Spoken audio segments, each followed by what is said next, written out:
అనేది ఒకవేళ పొరల కింద దాక్కుని ఉంటే మనిషిలో ఏ పొరల కింద దాక్కుని ఉంటుంది? అది దాక్కోదు.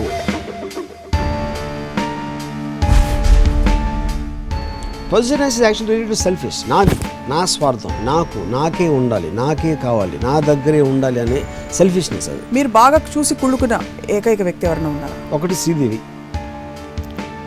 బోని కపూర్ దగ్గర ఉండడం చూసి చాలా కుళ్ళుకోవడం. ఏదేది నా దగ్గర లేకపోతే ఎవరి దగ్గర ఉండో వాళ్ళందరంటే కుళ్ళుకుని చచ్చిపోయాను. కుళ్ళు నుంచి రాజ్యాలు కూలిపోయాయి. దేవతలకు కూడా కుళ్ళు అనే ఎమోషన్ తప్పలేదు. పెద్ద పెద్ద పుణ్యక్షేత్రాలు వెలిసాయి. కుళ్ళు అనేది మోడెస్ట్, మొత్తం లైఫ్ నడిపించేది కుళ్ళు. పక్కనోడి ఫిలిం ఫెయిల్ అయితే ఆనందంతో గంతులేసేస్తాం. అది కుళ్ళు నుంచి వచ్చింది. ఇందులో ఎక్కడ హిట్ అయిపోతుందో అనే భయం, ఎక్కడ హిట్ అయిపోతుందో అనే కుళ్ళుతో. గొప్ప గొప్ప మహాత్ములు, మహాపురుషులు పుట్టిన భారత గడ్డ ఇది.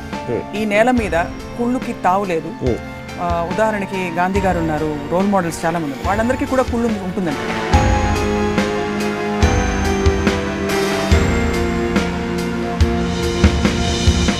గాంధీ గారు కూడా కుళ్ళు. 100%. మీ దృష్టిలో ప్రపంచంలో రెండే కేటగిరీ మనుషులు ఉన్నారు, కుళ్ళుపోతులు, బానిసలు. అంతే.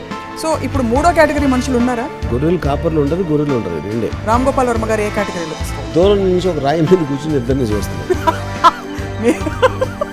36, 24, 36 ఒక అమ్మాయి, ఎక్స్ట్రాడినరీ అమ్మాయి చూసాను నేను, నాకు కుళ్ళు వస్తుంది. కానీ ఇప్పుడు ఒక నిమిషం, 36, 24, 36 అమ్మాయిని చూసినప్పుడు